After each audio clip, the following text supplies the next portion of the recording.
ওপারে টালমাটাল আর এপারে পুজোর আজ। মঙ্গলবার থেকে শিলিগুড়ির পানি ট্যাঙ্কিতে বাজার বন্ধ। নেপাল থেকে কেনাকাটা করতে আসছেন না কেউ।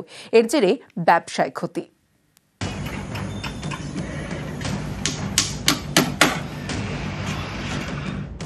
সোমবার থেকে নেপালে অশান্তি, ভাঙচুর, আগুন, গুলি, মৃত্যু, সরকার পতন, বাদ যায়নি কিছুই। এখন টালমাটাল নেপাল।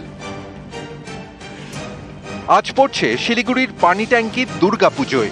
পানি ট্যাঙ্কিতে রয়েছে বড় বাজার। নেপাল থেকে অনেকেই এই বাজারে এসে কেনাকাটা করেন, তারপর নেপালে গিয়ে বিক্রি করেন। এখানকার ব্যবসায়ীদের দাবি, দিনে প্রায় 10 কোটি টাকার বেচা কেনা হয়, সেটাই মঙ্গলবার থেকে বন্ধ। এতেই সমস্যায় পানি ট্যাঙ্কির অনেক পুজো উদ্যোক্তা, কারণ সীমান্ত এলাকায় ব্যবসা ভালো হলে পুজোর চাঁদার পরিমাণও বাড়ে, সেটাই এখন বন্ধ হয়ে গিয়েছে। অনেকেই তাই বাজেটে কাটছাট করছেন।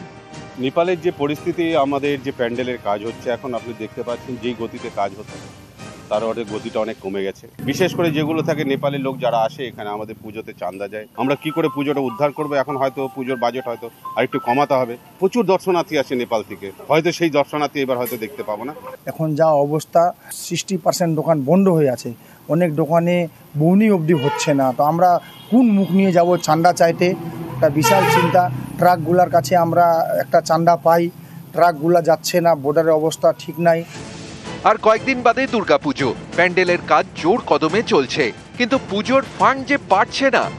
একটা আলোচনা হয়েছে যে যদি সোমবারের মধ্যে বর্ডার না খুলে, তাহলে এই বিগ বাজেটের পূজা আমাদের বন্ধ করতে হবে এবং আমাদের যে স্থায়ী মন্দির আছে পানি ট্যাঙ্কিতে, সেই মন্দির প্রাঙ্গণেই আমাদের পূজাটা ছোট করে করতে হবে।